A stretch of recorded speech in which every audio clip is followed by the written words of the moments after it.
Hi foodies, අයිබෝවන් ඔයාලා ඔක්කොටම රස බර දවසක් ප්‍රාර්ථනා කරනවා හැමෝටම. ඉතින් ඔන්න පොරොන්දුණු විදියට කොයිලා තෙම්පරාදුවේ ෆුල් වීඩියෝ එක තමයි මේ අරගෙන එන්නේ. වීඩියෝ එක ගේන්න චුට්ටක් පරක්කු වුණා. මට ටිකක් සනීප නැහැ මේ වොයිස් ඕවර් එක කරද්දිත්. මට හොඳටම සෙම මගේ වොයිස් එක ගැන මුකුත් හිතන්න එපා. අපි බලමු මං කොහොමද මේක හදාගත්තේ කියලා. ඔන්න මං පුරුදු විදිහට මගේ ව්‍යංජනයට අවශ්‍ය ලුණු සුදු ලුණු රම්ප කරපිංචා ලෑස්ති කර ගන්නවා. මං තක්කාලි ගෙඩියකුත් කපා ගන්නවා. හැමදාම වගේ මේ ටික කලින් ලෑස්ති කරගන්න එක මගේ පුරුද්දක්. ඉතින් ඊට පස්සේ මං කොහිල දළු ටික ගන්නවා. අරගෙන මේක හොඳට හොදලා අරගත්තේ. මේක මං චුට්ටක් ලුණු වතුරෙත් දාලා ගත්තේ. මොකද මේවා හැදෙන්නේ මඩේනේ. ඉතින් අපි දන්නේ නැහැ. ඒ නිසා මේක පොඩ්ඩක් ලුණු වතුර දාලා හොඳට හොදලා අරගෙන මෙන්න මේ විදියට මේ කඳේ තියෙන කටු ටික අපි ඌර ගන්න ඕනේ. හොඳට මේ තියෙන කටු ඔක්කොම අපි මේ විදියට පිහියකින් හූරලා අයින් කර ගන්න ඕනේ. මොකද ඒ කටුත් එක්ක අපිට කන්න අමාරු නිසා.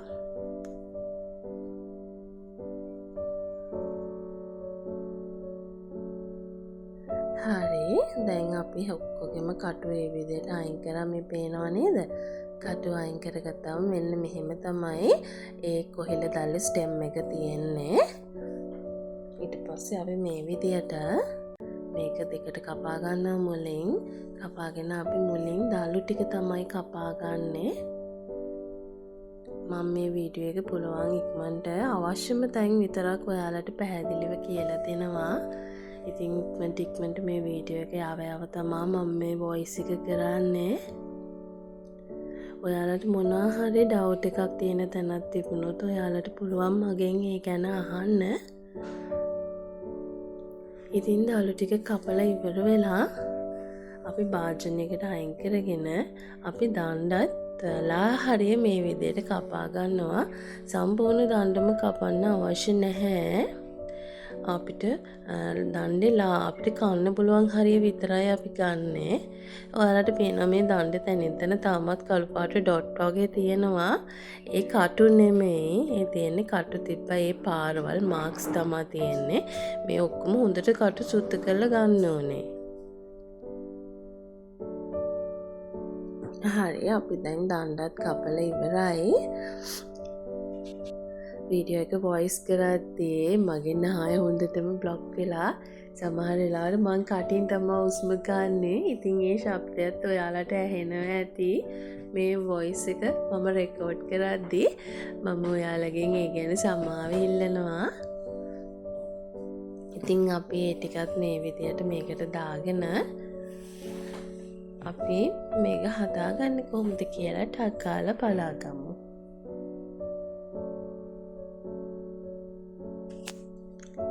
මේ වගේ අපේ ව්‍යංජනය උයාගන්න වළඳක් ලිපෙන් තියලා තෙල් දාලා තෙල් ටික රත් වෙනකොට අපි ලුණු සුදු ලුණු තෙල් එකට දාගන්නවා.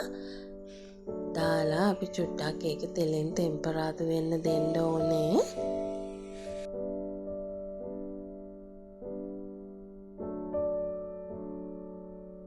ඊට පස්සේ අපි මේකට රම්ප කරපිංචත් එකතු කරගන්නවා. එකතු කරගෙන මේ ටික හොඳට කවලම් කරගන්නවා. කොයි වෙලාවෙවත් ලුණු සුදු ලුණු ටික කර කරගන්න එපා. මේක හොඳින් තෙලෙන් තැම්බෙන්නයි ඕනේ.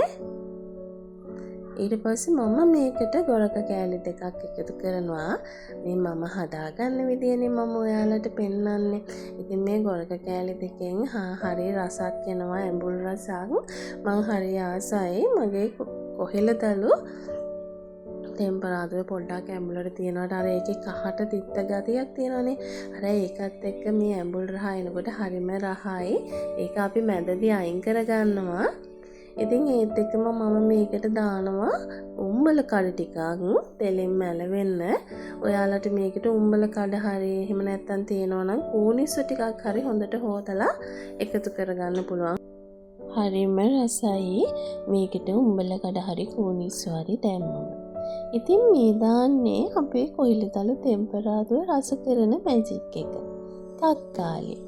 තක්කාලි තෙලෙන් මැලවුණහම ස්වභාවික උමාමි ෆ්ලේවර් එකක් එනවා කියලා ඔයා දන්නවද? උමාමි ෆ්ලේවර් එකක් කියලා කියන්නේ අජිනමොටෝ තියෙන්නේ. අජිනමොටෝ කෑමට දැම්මහම පුදුම රසක් එනව නේද?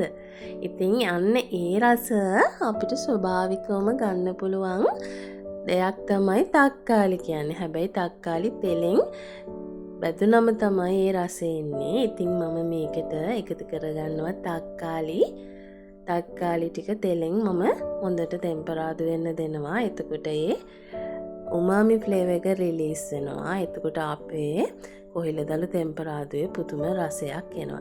ඉතින් අපි මේ තක්කාලි ගොරකයි දෙකම දාන නිසා සැලකිලිමත් වෙන්න ගොඩක් ගොරක එකතු කරගන්න එපා.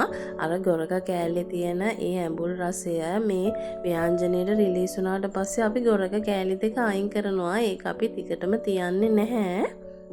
ඒ නිසා ඒ ගැන ගොඩක් සැලකිලිමත් වෙන්න. ඔයාලා දාන ගොරකවල සමහර ගොරක ගොඩාක් ඇඹුලයි. එහෙම දානවා නම් ගොඩක් ගොරක එකතු කරන්න එපා. ඉතින් මේක මේ විදියට ටෙම්පරාදු වුණාට පස්සේ මම මේකට කොහිල ටික එකතු කරගන්නවා. දැන් නම් මේකෙන් හොඳ සුවඳක් එනවා. මේ වෙලාවේ මං අර කපාගත්ත කොහිලදළු ටිකට මම ලුණු මිරිස් කුඩු ටිකක් කහ 3-5 එකතු කරලා හොඳට අනා ගන්නවා. හොඳට අතින් පොඩි කරගන්න. මොකද ස්ටෙම් කෑල්ල කියන්නේ අපේ කොහිලදල්ලේ බඩ කෑල්ල තියෙනවනේ, අර නැට්ට කෑල්ල. ඒකට හොඳට මේ ෆ්ලේවර් සුරා ගන්න ඕන නිසා ඒක පොඩ්ඩක් තැළුනම හුඟක් රසයි. ඒක නිසා මේ මිරිස් 3-5 අත ගාලා හොඳට අතින් පොඩි කරගන්න. ඊට පස්සේ මේ ටික පුළුවන් අපිට අපේ අර ලුණු සුදු ලුණු තක්කාලි දාලා අපි හදාගත්ත ටෙම්පරාදුවට දාගන්න. දැන් උඹලකට තෙලෙන් ටෙම්පරාදු වෙනකොට පුදුම සුවඳක් එන්නේ. ඔයාලා මේකට කූනිසු දැම්මනම් මේක ඊටත් වඩා සුවඳයි. මේ වෙලාවෙත් පුදුම සුවඳක් එනවා මේ අපේ ව්‍යංජනයෙන්. කොහිල නොකන කෙනෙක් වුණත් කාවි ඔයා මෙහෙම හදලා දුන්නොත් ඉතින් මේක මෙන්න මේ විදිහට හොඳට හැන්දෙන් ප්‍රෙස් කර කර කවලම් කරගන්න අර කොහිල අදණ්ඩ හොඳට තැලෙන විදිහට. එතකොට තමයි මේ රස මුළු කොහිල ව්‍යංජනයටම යන්නේ. ඊට පස්සේ අපිට පුළුවන් මේක වහලා විනාඩි 7-8ක් තියලා මේක පොඩ්ඩක් මැල වුණාට පස්සේ මේක ඇරලා ආපහු මේක හොඳට හැඳි ගාලා මෙන්න මේ වෙලාවේ මං අර කලින් දාගත්ත ගොරක ටික අයින් කර ගන්නවා. මේ වෙනකොට ඒ ගොරක ෆ්ලේවර් එක හොඳට ඇබ්සෝබ් වෙලා තියෙන්නේ අවශ්‍ය ප්‍රමාණයට අපේ කොහිල ව්‍යංජනයට. මීට වඩා වෙලාවක් තිබ්බොත් මේක අනවශ්‍ය විදියට ඇඹුල් රහක් වෙනවා. ඒ නිසා මම මේ වෙලාවේදී ඒ ගොරක කෑලි දෙක අපේ ව්‍යංජනයෙන් අයින් කර ගන්නවා. අයින් කරලා අපි ආපහු මේක හොඳට කවලම් කරනවා. මොකද මේක එක දිගටම ලිප උඩ තියන්න එපා. මේකේ අඩිය අල්ලන්න පුළුවන්. ඒක නිසා නිතරම විනාඩි 5-10න් මේක හැඳි ගන්න. මේ විදිහට ආයෙ ඔයාලට පේනවද මේ හැන්දෙන් මම හොඳට ප්‍රෙස් කර කර තමයි මේක කවලම් කරන්නේ. අර අපේ කොහිල දඬු කෑලි හොඳට පොඩි වෙන්න ඕනේ. එතකොට තමයි මේකේ රස. ඉතින් මේක ආයි මේ විදියට කරලා මම මේක වහලා ආයි තව විනාඩි 10ක් විතර තියනවා. මේක මද ගින්නේ තියන්න ගොඩක් ඉන්දර දාගන්න එපා. දැන් නම් මගේ කොහිල ව්‍යංජනේ හොඳටම හැදිලා හොඳ සුවඳක් එනවා.